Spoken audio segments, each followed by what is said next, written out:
Bon matin, chères auditrices, chers auditeurs. Plaisir de vous retrouver ce mercredi 5 mai 2021. Au programme, on parlera de l'aliénation parentale, les conjoints de fait, l'engagement citoyen et un retour sur la décision de la Cour supérieure en lien avec la loi 21. Restez à l'écoute, on vous revient après une courte pause. Chaque année, plus de 30 pays soulignent la journée internationale de sensibilisation à l'aliénation parentale. Il s'agit d'un phénomène encore méconnu, mais cependant en pleine croissance, notamment chez les couples séparés.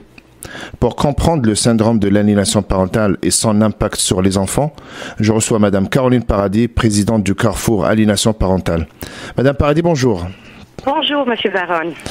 Peut-être ma première question pour nos auditeurs.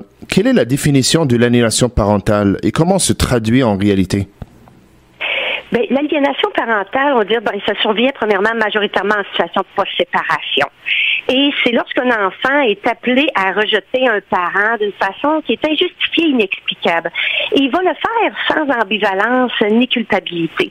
Mais c'est pas tous les enfants qui rejettent un parent que c'est de l'aliénation parentale. C'est important d'encadrer qu'est-ce qu'il y a derrière.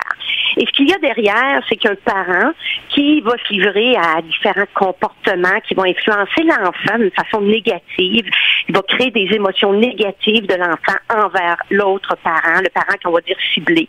Puis ça l'entraîne une détérioration de la relation et voire une rupture de lien.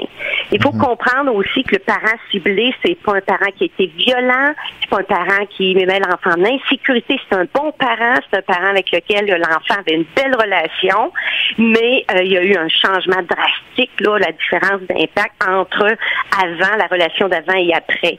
Et malheureusement, ces enfants-là, ils ont un rôle à jouer, ils jouent un rôle. C'est à eux que reviennent la décision de rejeter le parent après avoir vécu toutes ces émotions négatives-là. Et le parent, lui, qui semble favoriser là-dedans, il va s'appuyer sur le fait que c'est l'enfant qui veut ça. Lui, il veut pas du tout là qu'il coupe les liens, mais c'est l'enfant. Mais c'est tout un processus. Et l'aliénation parentale, c'est vraiment c'est un abus émotif et psychologique envers l'enfant. Est-ce que ce parent-là, qui est aliéné ou non, il a un profil typique ou bien il y a au niveau psychologique ou ça se travaille avec le temps, que le parent il devient un manipulateur aliéné? Je vais dire d'entrée de jeu là, qu'aliénation parentale, c'est pas une question de genre ni de statut. Parce que souvent des mythes là, que c'est les femmes, les hommes et tout ça, que ce soit homme, femme, riche ou moins nanti, professionnel ou journalier, tout le monde, là, ça peut toucher tout le monde.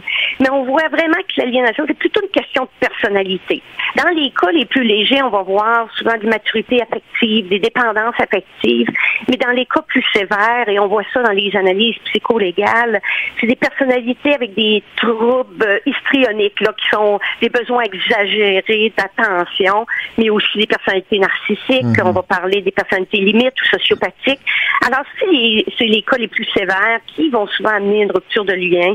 Oui, c'est des parents, des grands manipulateurs. Ils vont dramatiser les situations banales. Ils vont banaliser les situations de drame. Ils vont mentir. Ils vont se penser au-dessus des lois. Alors, c'est des parents très difficiles qui amènent des situations excessivement difficiles pour les enfants et tout le système. Ma question aussi, c'est pour le parent, est-ce qu'il est conscient qu'il utilise l'aliénation parentale et dans sa tête à lui, est-ce que c'est un moyen pour arracher l'amour de son enfant ou bien pour faire mal à l'autre parent? Je dirais qu'il y a peut-être autant de réponses qu'il y a peut-être de situations et de parents, mais derrière une dynamique, il y a toujours derrière une dynamique d'aliénation parentale, il y a toujours un désir d'exclusion de l'autre parent. Mais ce désir-là peut être inconscient, il peut être conscient. Je vais vous donner des exemples. Tu sais, il y a des gens il y a des parents qui vont refaire leur petite famille, ils considèrent que l'ex-conjoint est de trop, ils dérangent leur quotidien. L'exclusion devient leur solution. Ce parent-là, il va voir que lui-même, que sa petite situation, il ne verra pas le mal qu'il va faire à l'enfant. C'est inconscient, mais ça crée des problèmes majeurs pour l'enfant de cette rupture de lien-là. Ça peut être des alliances, des fusions qui sont créées où l'enfant se sent avoir le besoin de sauver le parent qui semble la plus grande victime. Il y a aussi, malheureusement, ces histoires de vengeance-là, parce qu'il nous a abandonnés, il nous a trompés, ou les abus de pouvoir sur l'autre, qui n'aura pas le dernier mot. C'est des cas qui deviennent très lourds. Donc, dépendamment des situations, c'est pour ça qu'il faut comprendre la source, il faut comprendre qu'est-ce qui est utilisé derrière, il faut comprendre quel rôle on donne à l'enfant pour mieux comprendre les enjeux d'une dynamique familiale. Parce que les sources sont nombreuses. Oui. En parlant de l'impact, quel est l'impact de l'aliénation parentale sur les parents, mais aussi surtout sur le développement des enfants? Oui. Moi, je pourrais vous parler de toute la détresse que l'on voit chez les parents qui nous appellent, mais je vais plutôt utiliser un sondage qu'on vient de faire. On est encore en train de le faire. C'est une base de données de 350 parents qui l'ont répondu. On voulait comprendre leur dynamique, mais leur impact sur leur vie aussi. Et je peux vous dire que les impacts vécus touchent toutes les sphères de leur vie. On parle de la santé psychologique, physique, la vie familiale et sociale et leur santé financière. Je peux rien que vous donner quelques résultats. C'est 80% des parents nous disent qu'ils souffrent d'anxiété, d'insomnie. Il y a les 2 tiers d'entre eux qui vont s'isoler, peuvent avoir honte de ce qu'ils vivent. Il y a 60% qui souffrent de dépression. 40% qui ont dû arrêter de travailler pendant une période puis qui ont des chocs post-traumatiques. Et même 20% qui ont dû déclarer des faillites personnelles. Alors, je ne nomme que ceux-là parce qu'on en a de nombreux autres, mais on voit les conséquences qui sont dévastatrices pour les parents et le soutien adapté, les bons outils, le plus tôt possible, c'est excessivement important pour aider à diminuer ces impacts-là. C'est les parents qui sont rejetés. Et pour les enfants, eh bien, regardez, c'est un héritage qui laisse des traces indélébiles sur le développement et leur vie d'adulte. Si je regarde bien que là, les études, ça démontre des changements psychologiques, sociaux et moraux chez l'enfant. Ce qui s'aperçoivent, c'est que l'aliénation parentale va éroder la pensée critique des jeunes. Elle va enlever leur capacité de jugement. Elle va autoriser les comportements extrêmes. C'est l'enfant qui construit sur une vision qui est déformée, une vision qui lui est imposée d'ailleurs. Et il y a la permission de maltraiter son parent, ses grands-parents, l'entourage, les espionner, les ignorer. L'enfant, il va apprendre à être cruel, il va apprendre à être irrespectueux.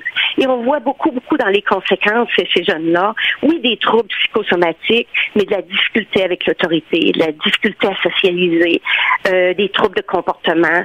Je regarde le tiers des enfants là qui ont répondu au niveau du sondage, ils présentaient des comportements d'automutilation lorsqu'ils sont jeunes.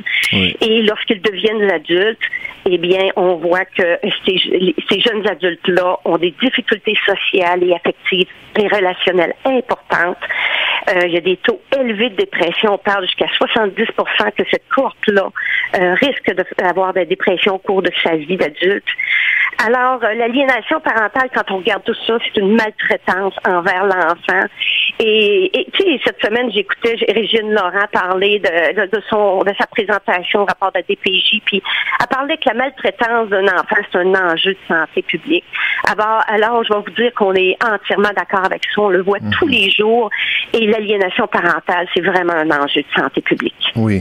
Si l'aliénation parentale, peut-être, elle est plus simple pour les psychologues et les professionnels de la santé de la déterminer, c'est pas le cas possiblement pour le milieu juridique.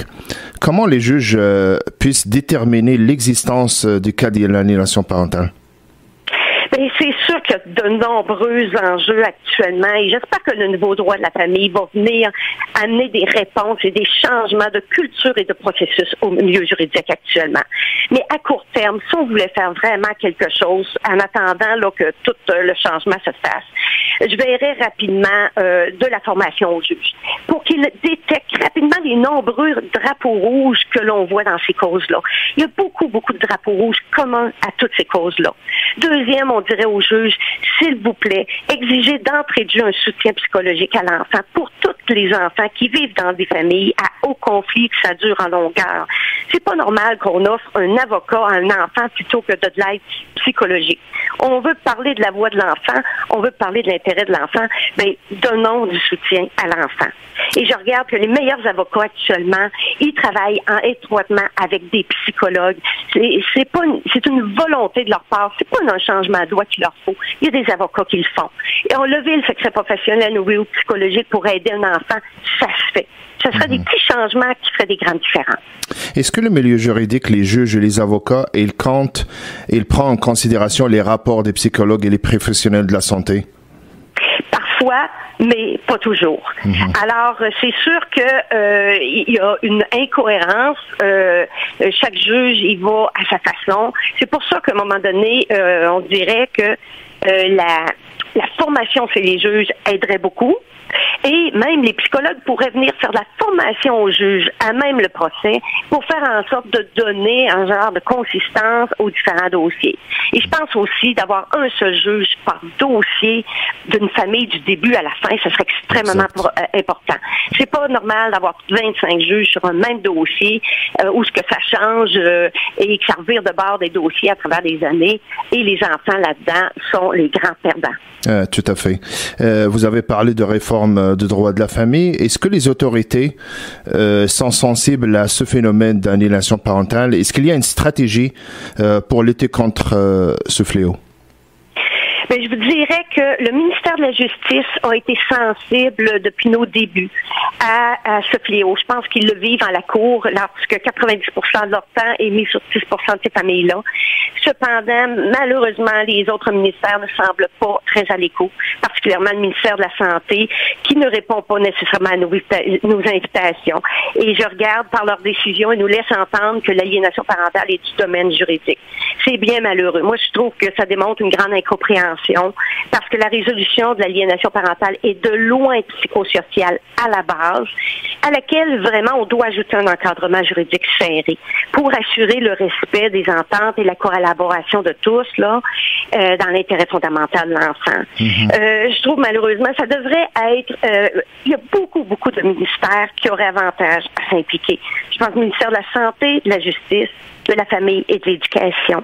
Un enfant qui vit ça à la maison, qui arrive à l'école, qui a des troubles de comportement, qui dérange toute la classe, qui tombe dans des problèmes de dépendance, cet enfant-là, il nous coûte quoi? Il faut rentrer il faut rentrer en psychiatrie. Il coûte quoi cet enfant-là à tout notre système, à la famille, à l'éducation, à la justice, à la santé? Alors, malheureusement, c'est pas encore très, très bien compris les impacts de tout ce que ça peut avoir pour notre société. C'est un coût énorme, l'aliénation parentale pour notre société. Ça serait le temps qu'on y mette des dollars peut-être pour être entendu. Un dernier message brièvement, Madame Paradis. Qu'est-ce que vous pouvez dire aux parents qui demandent de l'aide? Mais de s'éduquer. La première chose, de s'éduquer. Qu'est-ce que c'est l'aliénation parentale et c'est quoi les signes précurseurs ou les signes qu'on peut voir? Parce que plus tôt on le prend, plus ça sera, plus on va pouvoir protéger la santé de nos enfants puis protéger la situation. Nous autres, on le voit là, 25% environ des gens qui viennent nous voir sont presque en prévention ou sont très tôt et on arrive vraiment à les aider, à les outiller pour que leur cause, autant au niveau juridique, autant que leur relation avec leurs enfants soit préservée. Alors, la prévention, c'est probablement ce qui est le plus important pour le moment, de savoir que ça existe et d'être capable de s'outiller pour pour savoir comment aider nos enfants à les sortir finalement de ce conflit-là, à les désempoisonner, comme on dit, parce qu'ils sont souvent empoisonnés par toutes sortes de messages, d'émotions négatives.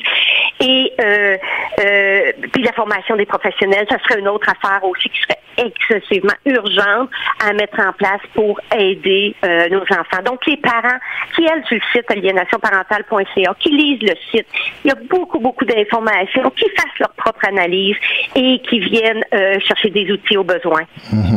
Caroline Paradis, présidente du Carrefour Aliénation Parentale. Merci, au plaisir. Merci beaucoup de m'avoir invité. Bonne journée.